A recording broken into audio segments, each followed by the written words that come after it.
Metal Jesus, I'm back again with another pickups video. Now it's been a while since I've done one of these. It's let's see here. Since the last one, I've gone to PAX Prime here in Seattle.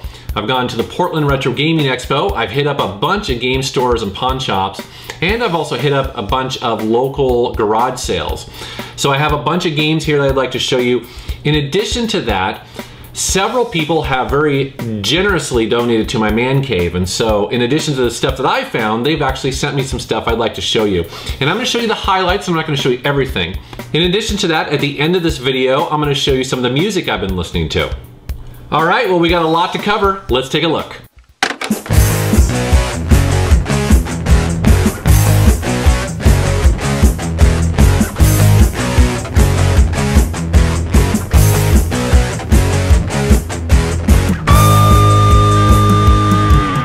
So I mentioned garage sales, and recently I found some really cool deals at a garage sale, including this Game Boy Color. This is the lime green edition of this. Works and plays great. I think I paid $2 for this, so it was a heck of a deal, and it's my first Game Boy Color. In addition to that, I also picked up this kind of unusual, it's a Game Boy Advance. It's the Pokemon Center from New York. And I hadn't seen it before, and I got it for $2, and it seemed like a pretty good deal, especially that it works, so who knew? On the same day, I found this fantastic condition boxed Game Boy. This is the original Game Boy, and this is the special edition that comes with a copy of The Legend of Zelda Link's Awakening. And when I originally got this, I thought it was sealed from the factory. It was actually, it hadn't looked like it was ever been opened, so I was kind of amazed, and it's in great condition. Upon further discovery though, it looks like it was resealed. But everything's in there and everything looks great and plays fantastic. This is my first Game Boy, and pretty cool to have it in the box.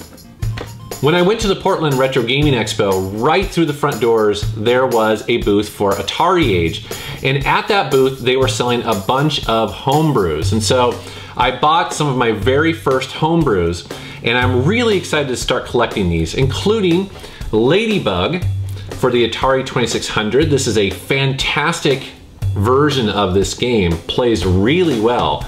I'm really impressed with it. If you haven't played Ladybug before, it's kind of like Pac-Man, except for you can manipulate the maze. And so you have these gates that you can cruise around and basically change the maze to your advantage. And it's a really cool game, and it's fun to own that. In addition to that game, I also picked up the homebrew Fall Down. This is a really fun, simplistic 2600 game. It's such a simple concept that I can't believe no one's made it before. And essentially what you do, you battle either the AI or a second player and try to clear as many gates as possible. And so you're constantly falling down through these holes. And every time you fall down through one, you own that gate and you get a point. And you can get a bunch of power-ups. It's really cool. This is a lot of fun. In addition to those games, I picked up a box copy of the homebrew Juno First. This is based on the Konami arcade game, and so it's cool to have a boxed copy of this. Looks and plays fantastic, and I'm really excited to start collecting 2600 homebrews. My buddy Matt over at evilavatar.com hooked me up some really cool stuff, including the 3D glasses for the Sega Master System. Now, he's always joking that these things give you like a massive headache, but you know what? I'm not afraid of that. I'll try them out. And sure enough, actually, the 3D effect is really cool. It does kind of wear on your eyes a bit. So it's still really cool to own. He also sent me a bunch of games, including Outrun. Now, this is not the 3D version of it, but I will get that shortly. Space Harrier 3D and Maze Hunter 3D. So I will be getting all the 3D games for the Master System. You have to once you have the glasses. Now, speaking of Sega, we should move on to maybe the Genesis. My buddy John Hancock came up to Seattle for PAX Prime, and he had a box of goodies, including Lotus 2. This is a surprisingly fun racing game that I did not own, and I played a ton of this while trying to capture the footage, and yeah, this is really cool. Good to own that. And he also brought up a game that's, I guess it's kind of hard to find. It's somewhat collectible. It's called Warsong. This appears to be like a turn-based strategy game for the Genesis. Pretty cool to own that. And then out in the wild, when I was cruising around, I found a copy of a shooter called Steel Empire. This is a, I guess you would call it a steampunk shooter on there. And I've been looking for this for a while. Unfortunately, I didn't find it in the box, but I believe Pete Dorr did, and pretty jealous, pretty jealous. I added one lone TurboGrafx game to my collection, and that is Dragon Spirit. I just love these hue cards. They're so cool, aren't they? This is basically a top-down shooter, and it's based on an arcade game that I happen to have in my MAME arcade cabinet, so it's cool to own this version as well. Recently, I finally got a Wii. That sounds kind of weird, doesn't it? I've had a Wii for quite a while, but not the kind you're thinking of. And I found it at a garage sale for 25 bucks, and it included a copy of Super Mario Brothers Wii. So the console, the controllers, and this game for 25 bucks seemed like a really good deal. So now I have the Wii to collect for, and I kind of went a little nuts. I added 25 games to it. I'm not going to show you all of them. Now, the reason why I added so many is because GameStop is selling them for very cheap. As a matter of fact, they had a deal where if you bought 2 of them for under $15, you got a third one for free. Well, many Wii games are 10 bucks or less. And so anyways, great deal on a lot of these games, including Zack and Wiki. Played some of this. This is a really, really interesting game. I'm glad I picked it up. It reminds me of kind of those old adventure games. Really strong puzzle aspect to it. It's pretty cool. Plus there's bosses and things like that. So I also picked up a couple games that come highly recommended, and that is No More Heroes 1 and 2. Now these games are really bizarre, really cool. They are by the same maker of like Killer 7 and then also Shadows of the Damned. So it's cool to own these, and they play really well. And then finally on the Wii, I want to show you one of the most fun games I've played on it so far, and that is House of the Dead Overkill. This is a light gun shooter, and it's so freaking awesome. It is completely sick and wrong, and the one thing about this game is that the ending is completely shocking, completely over the top. If you've played this game, you know what I'm talking about. If you haven't, oh my god, the ending of this is out of control. It's pretty hilarious. I was recently in one of my favorite pawn shops and found this kind of unusual controller. This is the Arkanoid controller on the original Nintendo, and they had it for just a couple bucks. Now, if you are a fan of Arkanoid, this is perfect. This is such a cool controller for it because, I don't know, it just works really well. So anyways, highly recommended. I just want to point this out that if you like Arkanoid and you have an original Nintendo, get this controller. Now, speaking of the NES, I picked up a copy of Crystalis, and I've heard good things about this game. A lot of people love this game, so I found it for, you know, just a couple dollars, and seems like it's going to be a lot of fun to dig into. It looks kind of similar to maybe Zelda, so pretty cool find there. A fan of my channel, his name is ChrisBaller44, sent me a bunch of games. He actually sent me a box of stuff, and in there were a bunch of NES games that are fairly common, but he noticed I didn't have in my collection, so he sent them to me. Very cool of him to do, including Ultima Exodus. He knows I'm a huge Ultima fan, and so I have both of the Ultima games on the original NES. Cool to have that. Sent me a copy of Rad Racer. Didn't have this game, and it's cool to own that. Also, Ghosts and Goblins. Again, a lot of classics that I think should be in every collection.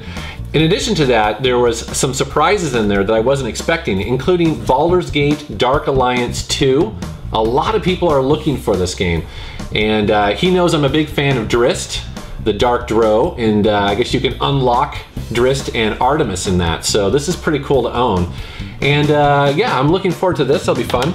He also included a game in there that I didn't know much about, but he highly recommends it, and it's called Deathrow.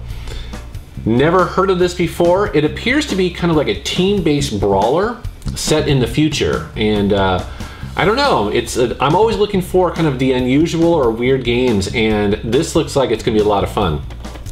Another fan sent me a game I've been looking for quite a while.